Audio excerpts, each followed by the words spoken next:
Every art technique you're learning right now was stolen from a 5,000-year-old civilization you've probably never heard of.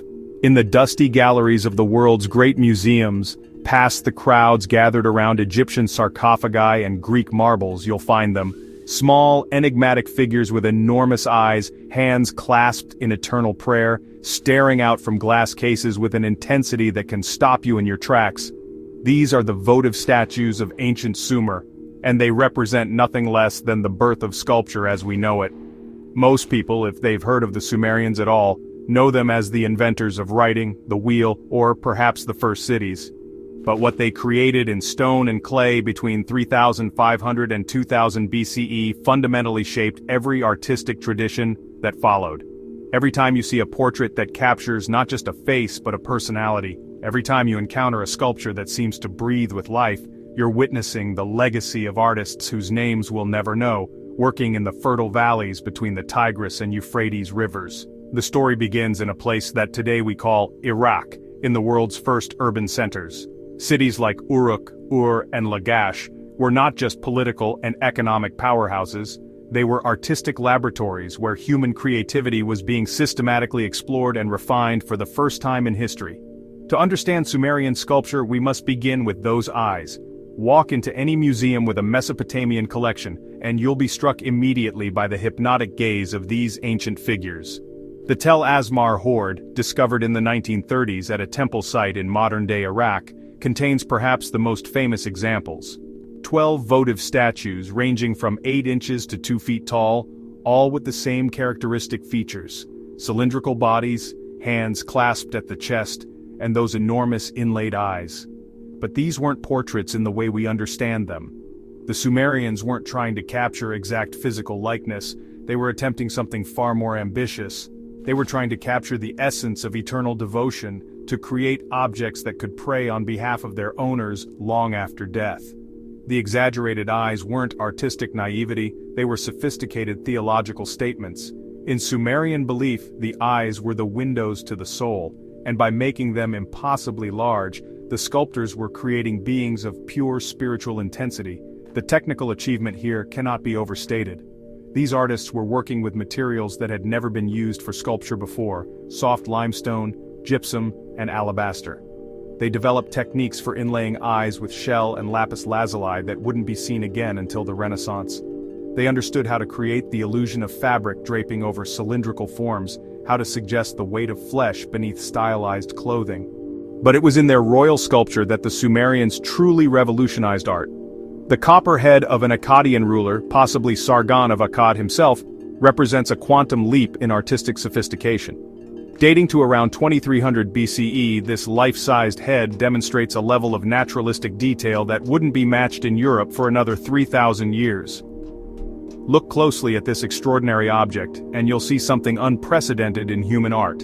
The attempt to capture not just royal power, but royal psychology. The carefully modeled beard, each curl individually defined. The subtle asymmetry of the face that suggests a real person rather than an idealized type. The slight downward turn of the mouth that hints at the burden of command. This wasn't just technical virtuosity, it was a new way of thinking about what art could do. For the first time in human history, artists were being asked to create objects that could embody the complex relationship between divine authority and human personality. The Sumerian kings claimed to rule by divine mandate, but they were also recognizably human. Their portraits had to navigate this paradox, and in doing so, they invented the psychological portrait. The famous stele of Hammurabi, though slightly later, shows how this tradition developed. The great lawgiver stands before the sun god Shamash, receiving the code of laws that would govern Babylonian society. But look at Hammurabi's face. This isn't a generic royal type. This is a specific individual, captured at a moment of divine revelation, his features marked by the weight of responsibility. Perhaps even more revolutionary was the Sumerian invention of narrative sculpture, the idea that stone could tell stories. The standard of Ur, that magnificent double-sided panel from the royal cemetery, represents the first systematic attempt to use visual art as historical documentation. On one side, we see the spoils of war, prisoners being led in procession, tribute being offered, the king receiving the fruits of victory. On the other, we see the peace that follows, a banquet scene with nobles drinking from golden cups, musicians playing lyres, servants bringing fish and cattle. But this isn't just decoration, it's sophisticated political propaganda, designed to communicate the benefits of Sumerian rule to both literate and illiterate audiences. The artistic techniques employed here were entirely new. The use of registers to organize narrative time, the way figures are arranged to guide the viewer's eye through the story, the careful balance between realistic detail and symbolic clarity. All of these would become standard elements of narrative art for the next 5 millennia. Consider the technical challenges these artists faced. They were working with materials like lapis lazuli and shell that had to be imported from thousands of miles away. They were creating inlays so precise that they've survived nearly 5,000 years of burial. They were solving problems of visual storytelling that wouldn't be addressed again until the development of comic strips and cinema. What makes Sumerian sculpture truly remarkable is how it bridged the sacred and the mundane. The same artists who created those otherworldly votive statues also produced works of startling naturalism. The bronze foundation figurines from the Temple of Ninhursag show ordinary people, a man carrying a basket, a woman grinding grain, rendered with an attention to everyday detail that speaks to a profound respect for human dignity. This wasn't accidental. Sumerian society was the first to develop a complex division of labor, and their art reflects this social sophistication. They understood that the sacred and the secular weren't separate realms but different aspects of a unified human experience. A farmer feeding his family was performing a sacred act. A king receiving tribute was engaged in everyday administration. The famous Work of Oz illustrates this perfectly. At the bottom, we see the natural world, plants and animals in their seasonal cycles. In the middle register, human beings processing these gifts of nature. At the top, the presentation of offerings to the goddess, Inanna.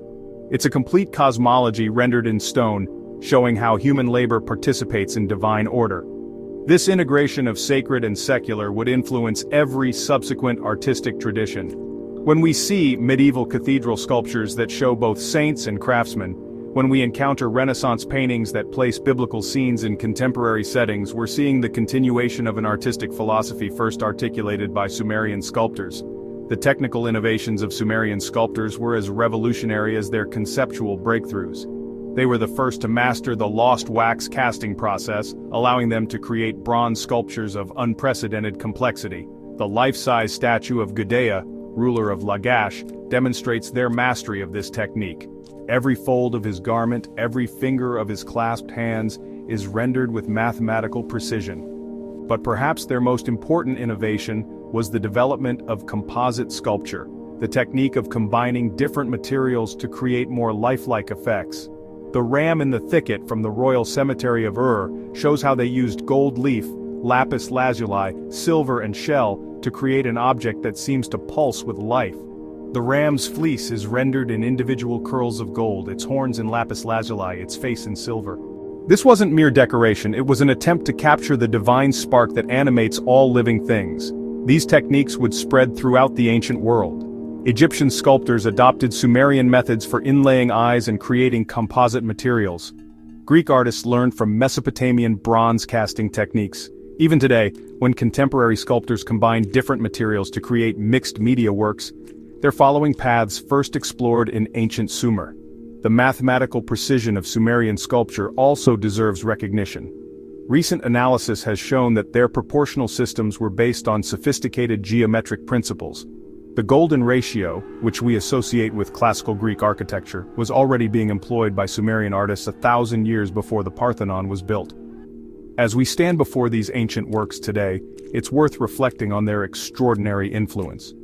Every major artistic tradition that followed Egyptian, Greek, Roman, Islamic, Renaissance bears the mark of Sumerian innovation. The idea that sculpture could capture personality, tell stories, bridge the sacred and secular, combine different materials for expressive effect, all of these concepts were first explored in the workshops of ancient Mesopotamia, but perhaps their most profound contribution was philosophical.